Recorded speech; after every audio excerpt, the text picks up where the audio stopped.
Well, hello everyone. I hope everybody's having a wonderful day.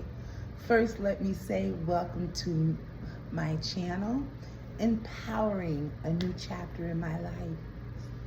My name is Sharon. I will be your host today.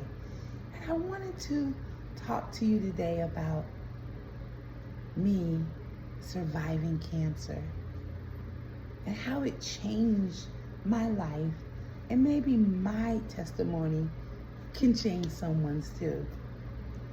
So if you want to sit back and listen, I don't mind for any comments. I would appreciate them. I'm not a doctor, so I can't give you any medical, but I can give you a little bit more hope. So it was 2011. Life was like awesome. I had just got a really big promotion to move to Nashville, Tennessee, to take over some accounts. At that time, I was working for a very large cleaning company, Diamond Contracts. And my boss had offered me a position to manage multi-million-dollar accounts in a state I never lived in before, in Nashville, Tennessee. So I thought I was the bee of the streets. Here I'm making $60,000 a year. In 2011, that's really good money, okay? Really good, especially for a woman of my color. Everything's going fine. I'm mastering the skill. I'm hiring, I'm firing, I'm training, I'm learning the different lifestyle, because I'm from Fort Lauderdale, Florida. So you go to Tennessee, it's more southern. People think Florida's southern, but it's not. Florida's like a melting pot of every type of nationality you ever could think of. When Nashville, they're southern. Their hospitality is loving. They got love for people. They say yes ma'am and no ma'am. They say thank you and no thank you. They don't do that in Fort Lauderdale, Florida, okay? I had to get used to the kindness. I had to get used to all of that. So one day, having a great day, I did my self-check. And I felt a lump. I was very concerned about that lump. So I went to the doctor. I made an appointment as soon as possible, I'm sorry. And you only can get in a week later. So I went to this southern hospital in Nashville, Tennessee. Good looking man he was. He said people told him he looked like Denzel, but he wished he could look like my Denzel, okay?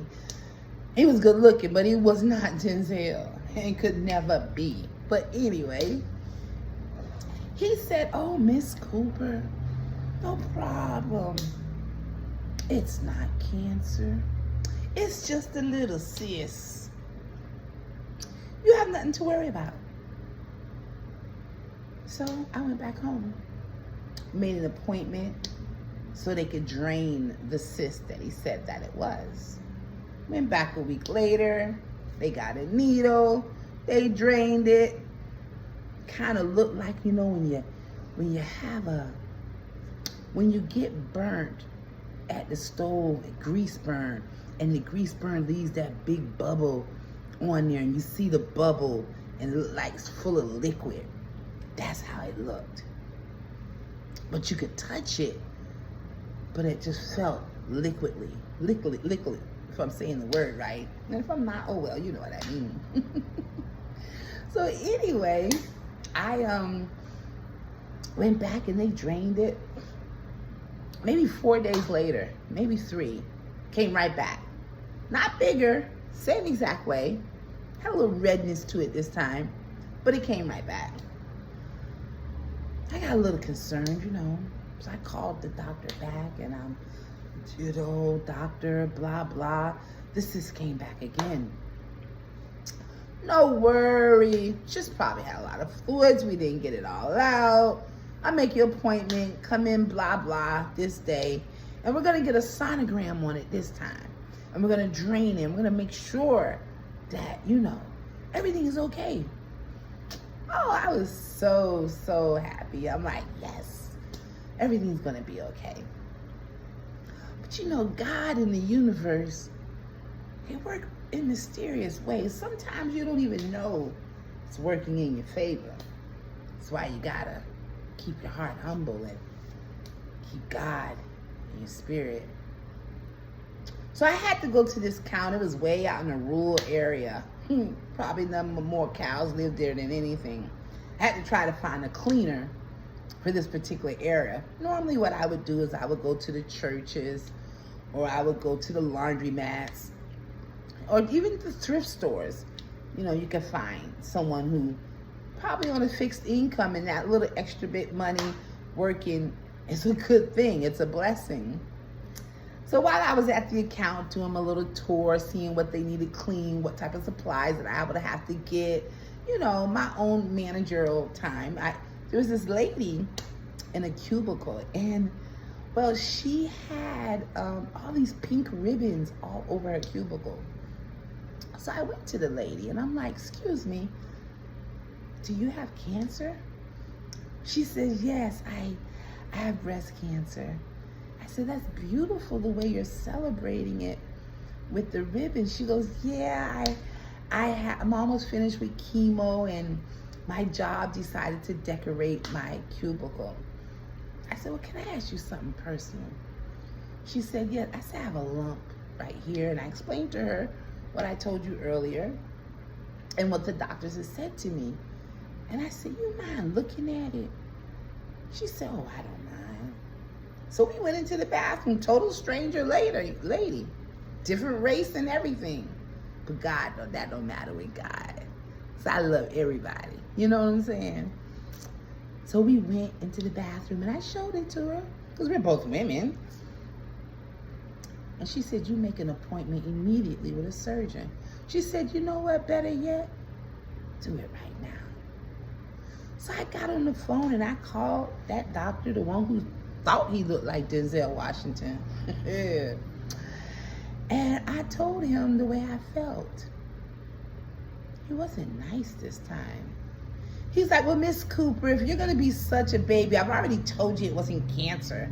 So if you're going to feel that way, I'll just go ahead and get you the referral for the surgeon. But this is just so unnecessary, just like that.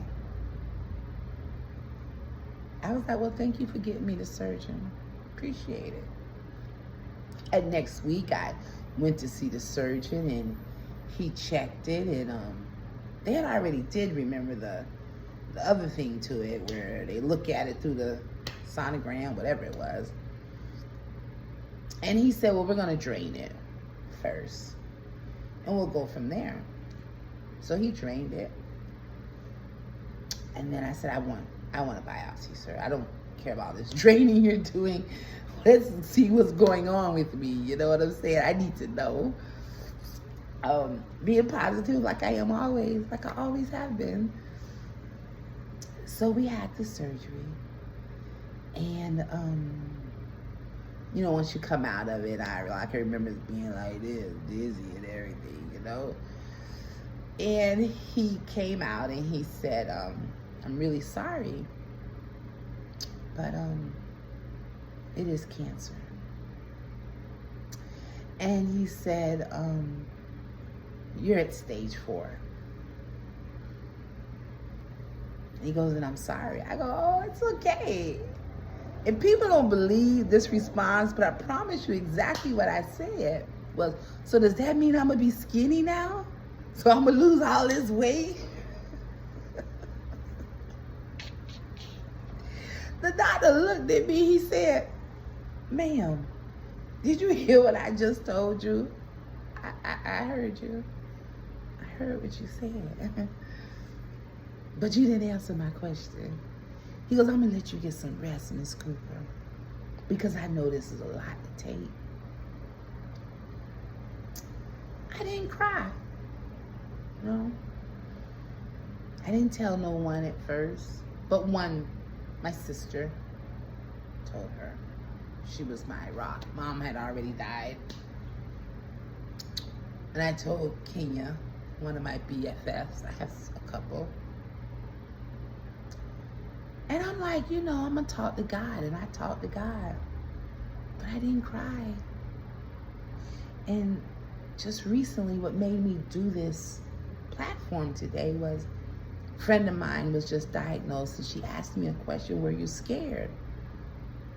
I said, no, I wasn't. So fast forward a little bit, we had the surgery.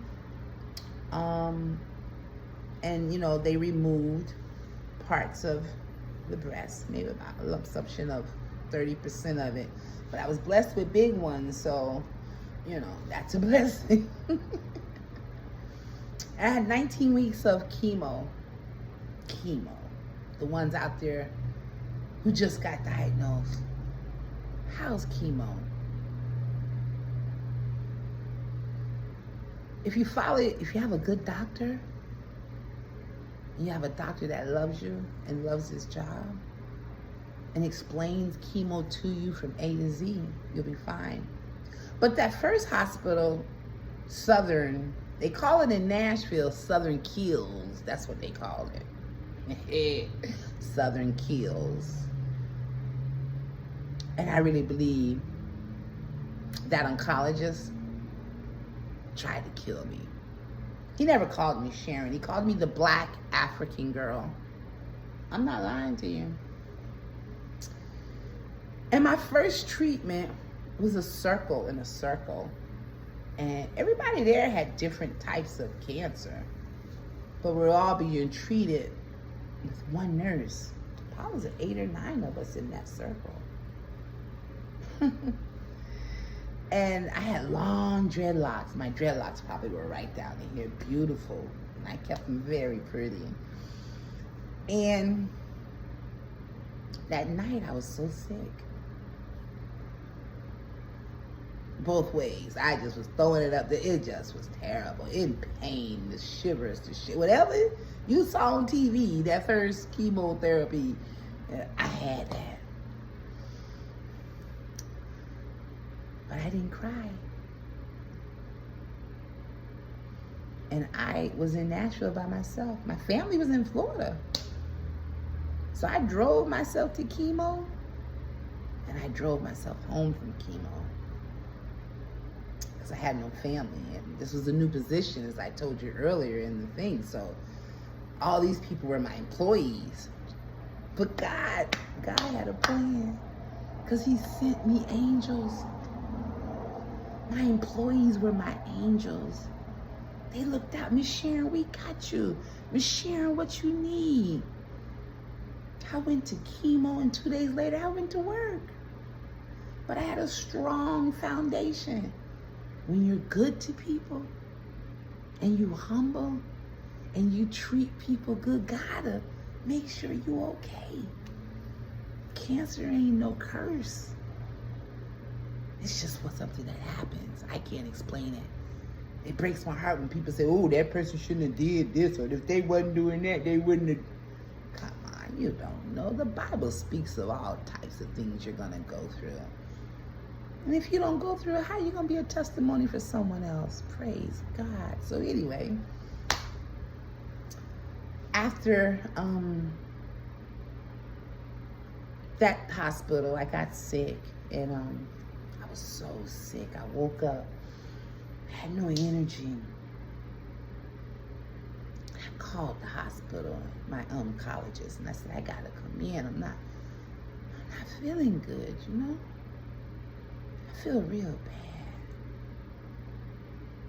He said, okay, come on in. Came in, and remember, he never called me Sharon. Oh, there's my Black African girl.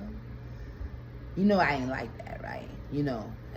But at that moment, I was so sick that day. I was feeling real bad. So I told the man how I was feeling,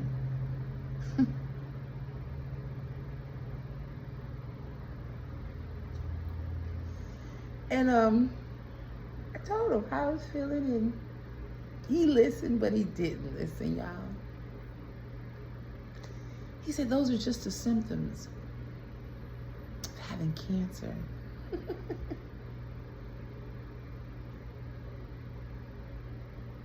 That's what he told me.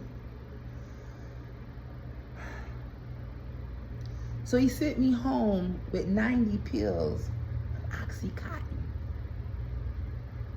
That's what he did. He didn't really check my vitals. None of that. He really didn't. So I went home.